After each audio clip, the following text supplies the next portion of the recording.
Siti Fatimah, SEMM, dengan NIDN 20529089101 dengan NUPTK 3161769670230243, Program Studi Diploma 3 Perhotelan Politeknik API Yogyakarta. Izinkan saya menyampaikan pernyataan diri dosen dalam unjuk kerja Tridharma Perguruan Tinggi PPD UKT PT dalam bidang pengajaran. Video ini dibuat dalam proses sertifikasi dosen 2026. Dalam kesempatan ini, saya akan menyampaikan mata kuliah yang saya ampu, yaitu mata kuliah Etika Profesi dengan kode HT512 dengan bobot 2 SKS untuk semester 5 jurusan perhotelan. Mata kuliah ini dilaksanakan dengan tatap muka langsung di kelas sebanyak 16 kali pertemuan dengan 14 kali tatap muka dan 2 kali UTS dan UAS. Mata kuliah Etika Profesi ini membahas tentang konsep dasar etika, moral, nilai kode etik profesi, etika pelayanan prima, komunikasi profesional, tanggung jawab sosial, profesionalisme, integritas, budaya kerja, serta penerapan etika dalam operasional industri perhotelan. Mahasiswa diharapkan mampu menerapkan perilaku profesional sesuai standar industri hospitality dalam berbagai situasi kerja. Untuk mendukung CPL atau capaian pembelajaran lulusan Prodi D3 Perhotelan, CPL pertama mengenai sikap bertakwa kepada Tuhan Yang Maha Esa dan menjunjung tinggi nilai kemanusiaan, menjunjung etika akademik dan etika profesi, bertanggung jawab terhadap pekerjaan di bidang hospitality. Kemudian CPL pengetahuan untuk menguasai konsep etika profesi dan pelayanan pada industri perhotelan. CPL keterampilan umum, mampu bekerja sama, mampu mengambil keputusan berdasarkan prinsip etika, mampu berkomunikasi secara profesional. Yang keempat, keterampilan khusus, mampu menerapkan standar pelayanan sesuai SOP dan kode etik industri hotel. Setelah mengikuti perkuliahan etika profesi, diharapkan mahasiswa mampu menjelaskan konsep etika, moral, norma, dan profesionalisme dalam industri perhotelan, menganalisis permasalahan etika profesi yang terjadi pada operasional hotel, menerapkan kode etik profesi dalam pelayanan kepada tamu, menunjukkan perilaku profesional, integritas, disiplin, dan tanggung jawab dalam dunia hospitality. Untuk metode pembelajaran, saya menggunakan student-centered learning, case-based learning, problem-based learning, project-based learning, role-play, collaborative learning, simulasi pelayanan hotel.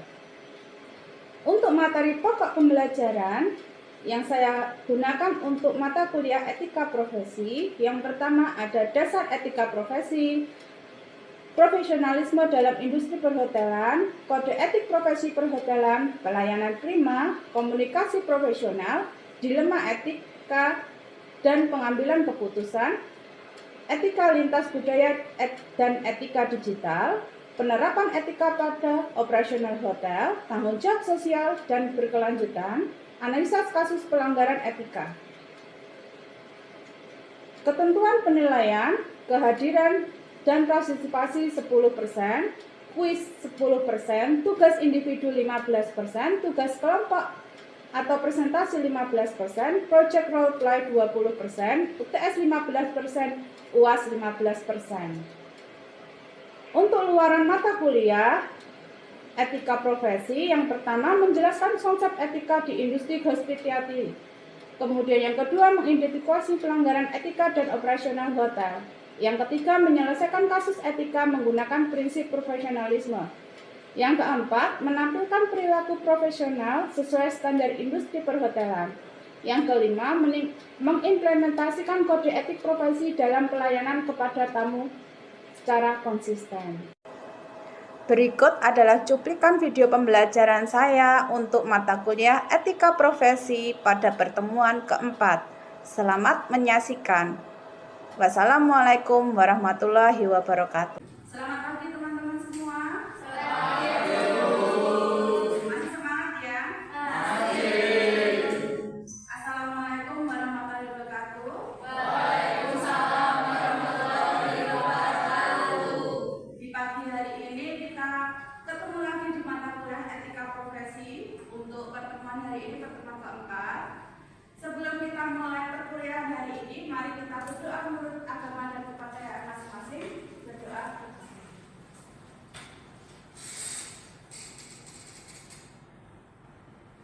Berdoa.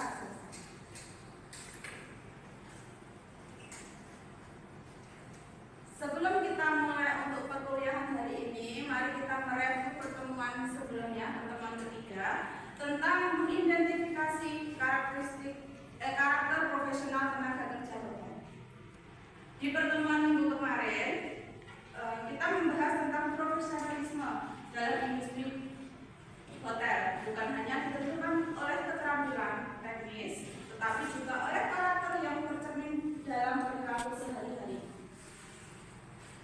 Integritas, disiplin, tanggung jawab, komunikasi yang baik, kerjasama dengan tim, pelayanan prima, dan penampilan profesional menjadi fondasi utama untuk memberikan pengalaman terbaik kepada tamu untuk menjaga reputasi sebuah hotel.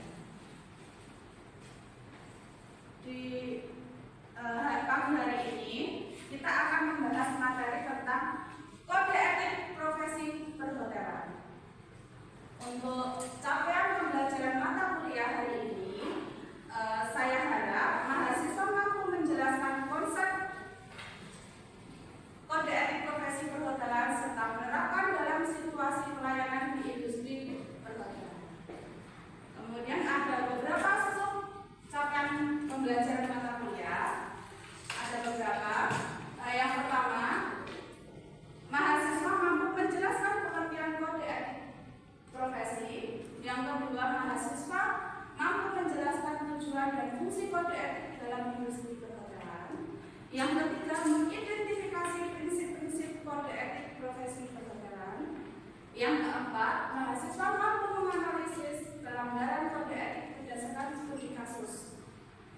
Dan yang terakhir, mahasiswa mampu menunjukkan perilaku profesional sesuai kode etik dalam simulasi pelayanan. Hotel merupakan industri jasa yang mengutamakan kepercayaan tamu. Oleh karena itu, setiap karyawan di sebuah hotel itu diwajibkan menjaga perilaku profesional melalui penerapan kode etik profesi. Jadi nanti di setiap profesi itu pasti ada kode etik. Kemudian kode etik ini menjadi pedoman dalam mengambil keputusan dan bertindak secara benar ketika menghadapi berbagai situasi di tempat kerja. Pengertian kode etik profesi. Kode etik merupakan seperangkat nilai, norma, dan aturan yang menjadi pedoman perilaku seorang dalam menjalankan tugas profesionalnya. Jadi apapun tugasnya, kita harus menjalankan tugas secara profesional. Dalam bidang industri perhotelan ini, kode etik bertujuan untuk memastikan bahwa seluruh pelayanan diberikan secara profesional, jujur, adil, aman, dan menghormati hak tamu maupun rekan kerja. Ini ada beberapa tujuan kode etik profesi, terutama di dunia perhotelan ya. Yang pertama, menjaga citra hotel. Yang kedua, meningkatkan kepercayaan tamu. Yang ketiga, menjadi pedoman perilaku karyawan. Yang keempat, menghindari konflik kepentingan. Yang kelima, melindungi hak tamu. Yang keenam, meningkatkan profesionalisme. Yang terakhir, menjaga kualitas pelayanan. Ini tadi ada 7 tujuan kode etik profesi perhotelan. Kemudian ada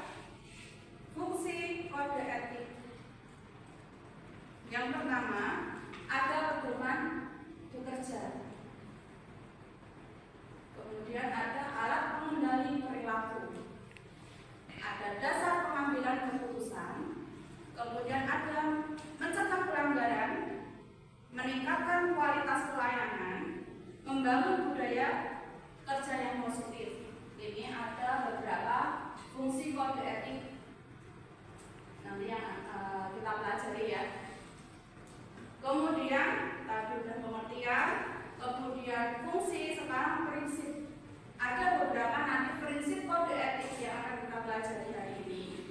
Yang pertama adalah integritas. Apa itu integritas? Integritas itu merupakan sikap jujur dan konsisten dalam segala tindakan serta menjaga moralitas profesional hotel di dalam maupun di luar lingkungan kerja. Contohnya seperti apa? Jujur kan berarti kita tidak mengambil barang milik tamu. Kan kita punya akses untuk keluar masuk ya, kita sebagai karyawan. Kemudian tidak memasukkan laporan. Harusnya tamu datang 2, kita tulis 1 atau nanti lain sebagainya. Kemudian yang kedua ada prinsip kejujuran. Jujur adalah etika tertinggi dalam perhotelan. Memberikan informasi sesuai fakta. Kalau jujur kan berarti sesuai ya, sesuai fakta yang ada. Ini contohnya kalau jujur itu kita menjelaskan semisal fasilitas hotel ada semisal poolnya itu gratis apa enggak, kan ada kan ya yang tamu bayar menggunakan fasilitas hotel, itu kita harus jelaskan secara jujur. Kemudian tidak memberikan janji yang tidak bisa kita penuhi. Ada yang tahu kan? Janji yang tidak dapat dipenuhi gitu. Kira-kira apa? Antara tamu dengan misal paket kamar. Biasanya paketnya udah expired gitu ya. Kemudian tanggung jawab, prinsip selanjutnya. Tanggung jawab ini berkomitmen untuk memenuhi tamu, menjaga fasilitas perusahaan, serta memenuhi peraturan dan perundang-undangan yang berlaku di sektor pariwisata. Jadi kita harus punya tanggung jawab ya. Tanggung jawab menyelesaikan komplain tamu. Kan nggak mungkin ada tamu komplain datang, ini semisal sanitasinya atau kamar mandinya bermasalah, kerannya mampet, kan nggak mungkin kita tinggal gitu aja. Pasti kita harus bisa menyelesaikan komplain tamu tersebut. Kemudian kita menjaga fasilitas hotel, karena itu menjadi tanggung jawab kita sebagai karyawan. Kemudian ada kerahasiaan.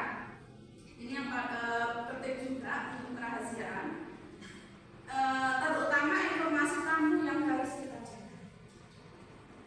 Karena kita berkaitan dengan tamu ya, jadi otomatis kerahasiaan tamu kita jaga. Ada semisal contohnya kamar tamu tidak diberikan kepada orang lain, data pribadi tidak dipublikasikan. Ada yang memberikan contoh tentang kerahasiaan. Ini berkaitan dengan tamu sih ya biasanya kalau kerahasiaan. Kemudian menghormati tamu. Setiap tamu itu berhak diperlakukan dengan setara, ramah dan sopan, tanpa memandang status sosial atau latar belakang. Jadi kita tidak boleh membedakan tamu. Semua sama. Ini termasuk melayani dengan sabar, penuh empati, bahkan saat menghadapi komplain atau situasi sulit. Jadi situasi apapun kita harus menghormati tamu, tidak boleh kasar. Contohnya tidak membedakan pelayanan berdasarkan status sosial biasanya ya. Kemudian agama, suku dan keluarga negaraan. Jadi semua sama, entah pakai baju bagus atau baju biasa, itu semua sama. Enggak beda ya sama yang di berapa rajin ya. Kemudian prinsip selanjutnya ada profesionalisme. Itu menjalankan pekerjaan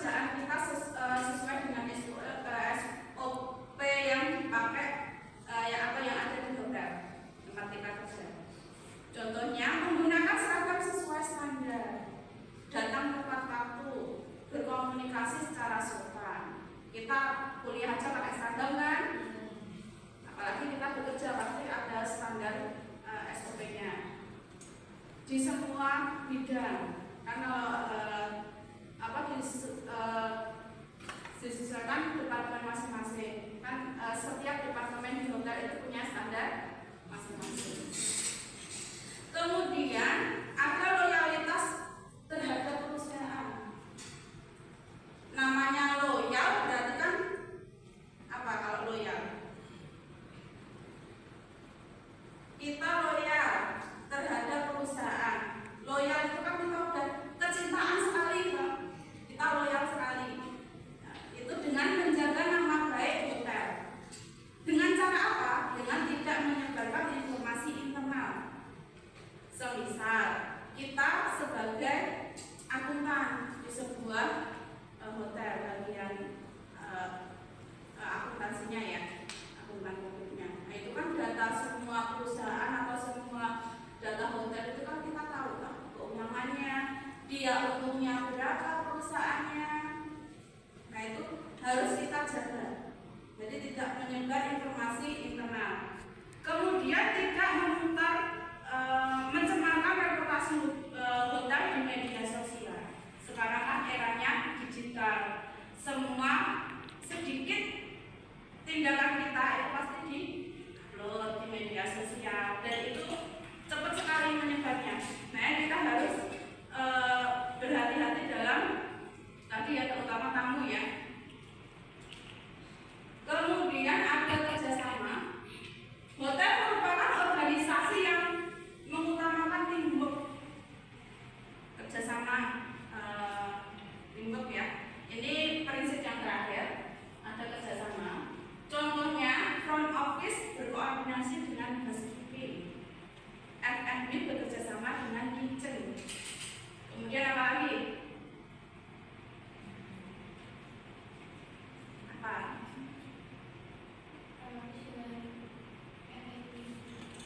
Bisa untuk ini ya, service. Kemudian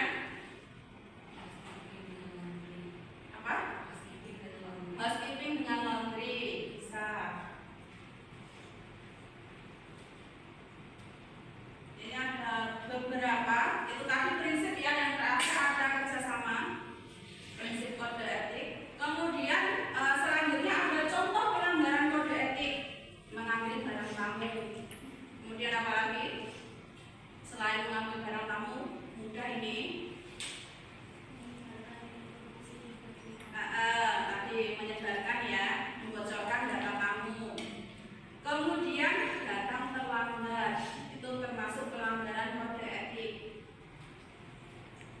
Kemudian berbicara kasar kepada tamu. Karena tadi kita harus sopan, otomatis kalau kita berbicara kasar dengan tamu itu termasuk melanggar kode etik. Kemudian meminta tips secara langsung, kan tidak sopan kan?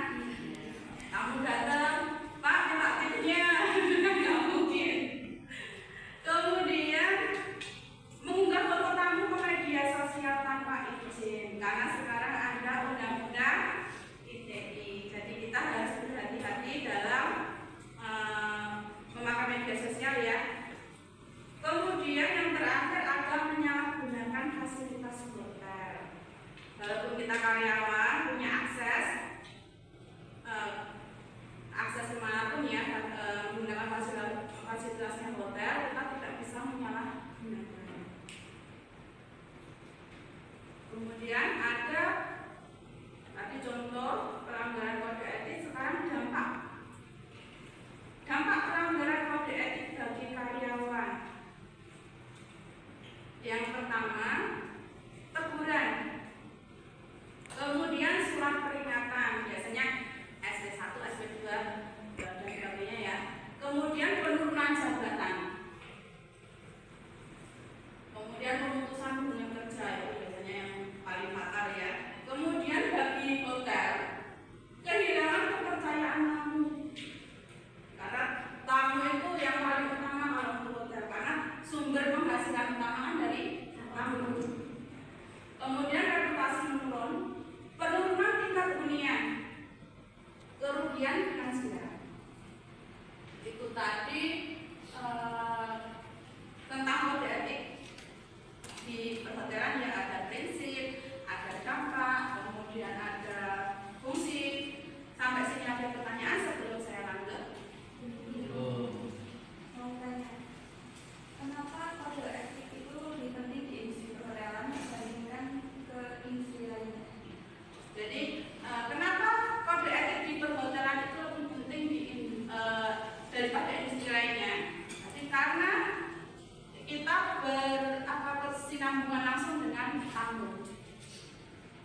membocorkan informasi tadi ya. Prinsip apa yang dilanggar dengan kasus ini? Kerahasiaan, karena informasi mengenai identitas nomor kamar dan keberadaan tamunya disebarkan. Terus habis itu profesionalisme, karena karyawan harus bekerja sesuai SOP dan tidak memberikan informasi tanpa prosedur yang benar. Habis itu ada tanggung jawab, karena harus secara itu bertanggung jawab melindungi keamanan dan privasi kamu. Dan terakhir ada karena kerja sesuai itu menjaga keselamatan kamu itu merupakan pelayanan yang baik. Jadi ada keamanan, profesionalisme, kerahasiaan yang harus kita jaga. Kemudian yang ketiga apa? Resiko bagi tamu dan korban. Untuk resiko bagi tamu yang pertama, privasi tamu terganggu. Yang kedua, ancaman terhadap keselamatan dan keamanan tamu.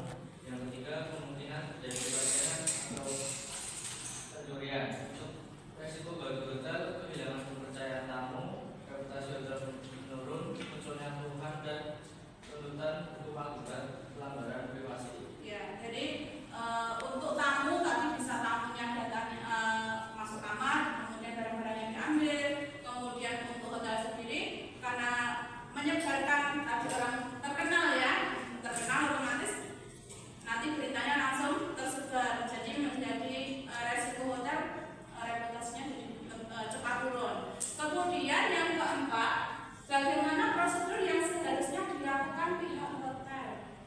Bagi seorang resepsionis seharusnya tidak memberikan informasi mengenai nomor kamar atau keberadaan tamu pada siapapun, dan juga meminta identitas, melakukan verifikasi pada pihak yang mengaku sebagai teragat.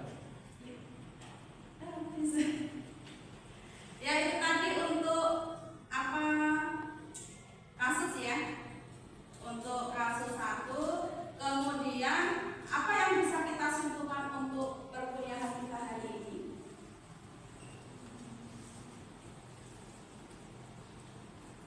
Jadi kode etik itu sangat penting di dunia perhotelan. Tadi kita harus